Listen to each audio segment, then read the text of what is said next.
정부가 이제 공급에 대한 정책을 내놓는데 이 공급의 정책에서 가장 중요한 부분은 이 세 가지입니다.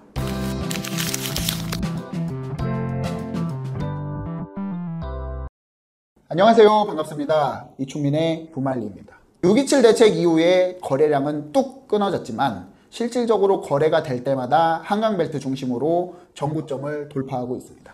지금 시장에서는 공급 대책이 나오지 않아 계속해서 부동산 가격이 상승할 것이다 라는 이야기가 많이 나오고 있습니다. 그래서 오늘은 공급 대책이 나오고 그 공급 대책으로 시장에 어떤 영향을 미칠지 한번 심도 깊게 살펴보도록 하겠습니다. 우선 요즘 시장 분위기부터 볼 텐데요. 거래량이 줄었다는 뉴스는 많이 봤어요. 그런데 가격은 떨어지지 않고 있는 것 같아요. 정확히 말하면 하락은 아니죠. 왜냐하면 하락폭, 이제 상승폭이 둔화됐다라는 모습인 거지 하락이라고 말할 수는 없습니다. 그리고 제일 중요한 거는 지금 토지거래 허가구역으로 묶여있는 강남 상구, 용산구, 목동 같은 경우에는 오히려 거래량은 80% 이상 줄었지만 거래가 될 때마다 정고점을 계속 돌파하고 있는 모습이에요. 이게 참 역설적이네요. 규제는 강화가 됐고 대출은 막혔는데 왜 가격은 안 떨어지죠? 제가 이 부분에 대해서 누누이 말씀드리지만 6.27 대책은 대책 이후에 잠깐은 서로 간의 눈치 싸움으로 거래량이 줄고 할 수 있지만 결과적으로 시간이 지나면서 공급에 대한 부족 때문에 현금을 가지고 있는 사람들은 부동산 쇼핑을 할 수 있습니다. 그러니까 심리적으로 할인된 가격으로 매수를 할 수 있다는 심리 때문에 이 정고점을 계속 돌파하는 모습인 것 같아요.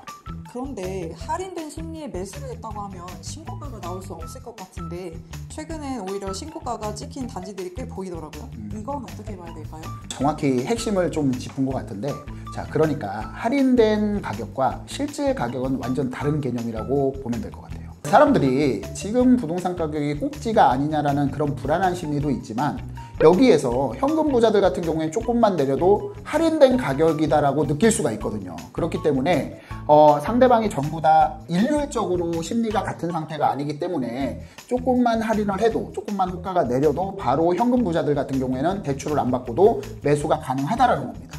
특히 소형 평형 같은 경우에는 매수 대기자가 굉장히 많죠. 실질적으로 실입주를 하려고 하는 그런 수요자들이 많기 때문에 조금만 할인이 되더라도, 가격이 조금만 내리더라도 그 수요자들이 많이 접근을 할 수 있기 때문에 호가가 그러니까 거래가가 정고점을 돌파하는 것은 굉장히 쉬운 일이다, 이렇게 볼 수 있어요. 이번에 세제 개편안의 부동산에 관한 내용들은 좀 적었는데 이런 상황에서 다시 거론되는 게 공급 대책이에요. 정부가 8월이나 9월쯤에 공급 관련 대책을 꺼낼 거라는 얘기도 나오고 있죠? 그렇죠.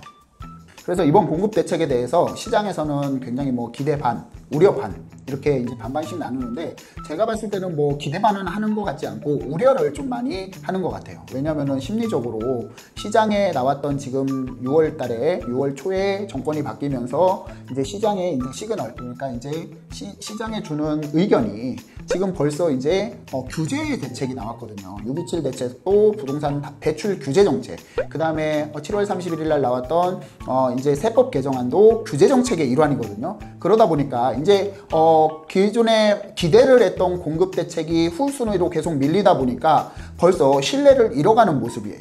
그렇기 때문에 이 부분에 대해서 물론 공급 대책이 나오긴 해야 되지만 신뢰를 많이 잃어서 지금 시장에서는 우려가 점점 더 커지고 있다, 이렇게 볼 수 있어요.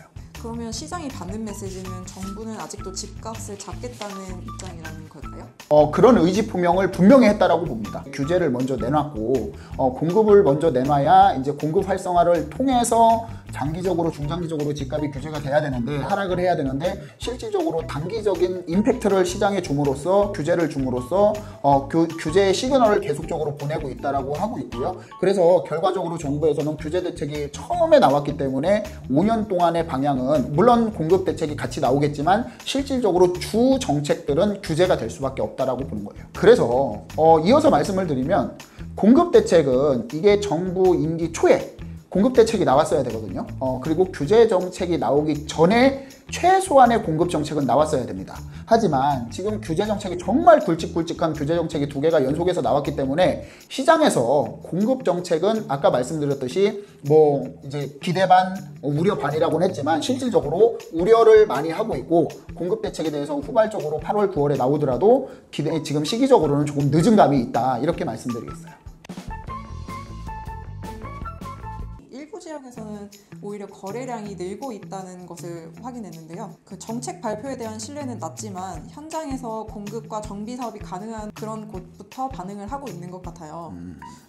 불과 며칠 사이에 빌라 거래가 20건이 넘게 나왔던데 왜 하필 광진구 자양동일까요? 서울 전체적으로 이제 거래량이 늘어나는 모습을 보이는 건 맞습니다. 이제 이 부분에 대해서 이제 아파트가 아닌 빌라 같은 경우에는 규제의 사각지대에 있다. 물론 627 대책의 담보대출이 6억으로 묶여 있지만 실질적으로 6억으로 대출받아서 빌라를 가는 사람은 6억으로 충분하기 때문에 규제를 벗어났다라고 해도 과언이 아니고요. 그리고 또 6월 4일 날부터 시행하는 주택임대사업자에 대한 부활, 6년 단기임대 부활로 인해서 굉장히 좀 이제 혜택을 좀 많이 주어진다. 비아파트에 대한 활성화 사업 일환으로 이런 혜택들이 주어졌고, 그리고 또 지금 가장 핫한 이슈가 이제 정비 사업이죠. 서울 주택 아파트가 공급이 부족하다 보니까 이제 이 정비 사업을 통해서 서울에 필요한 지역에 공급을 하겠다라는 의지가 굉장히 서울시에서 강하게 나타나고 있거든요. 그 취지로 신속통합기획구역에서 가장 면적이 넓은, 그리고 가장 세대수가 많은, 그리고 구역 지정된 지역 중에 이런 요건을 갖춘 지역이 자양사동이에요. 그리고 오세훈 서울시장이 일단 광진구 자체가 지역구이기 때문에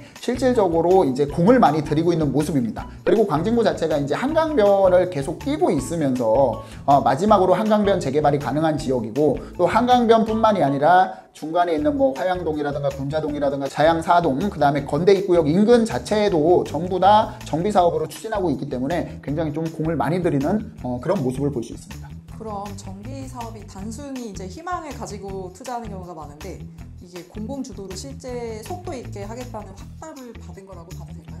그렇죠. 이제 서면상의 어떤 그런 거보다는 실질적으로 거기를 가서 방문을 해가지고 행동으로 보여준 거기 때문에 이거는 의지를 확실하게 보여줬다, 확답을 줬다, 조합원들한테 확답을 줬다라고 해서 사업 진행이 굉장히 좀 빠르게 될 것으로 그런 기대를 하고 있습니다. 결국 정부는 공식적인 공급 대책은 아직 발표하지 않았지만 시장에서는 이미 어디가 밀어줄 지역인지를 알아채고 반응하고 있는 거군요. 그럼요. 그래서 정책보다 시장이 빠르고 발표보다 시장이 항상 먼저 움직입니다.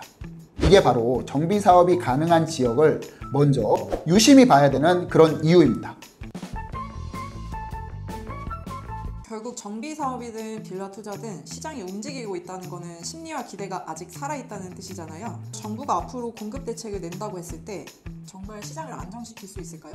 진짜 시장에 통할 수 있으려면 어떤 조건이 필요할까요? 정부가 이제 공급에 대한 정책을 내놓는데 이 공급의 정책에서 가장 중요한 부분은 이 세 가지입니다. 첫 번째, 어디에? 바로 입지입니다.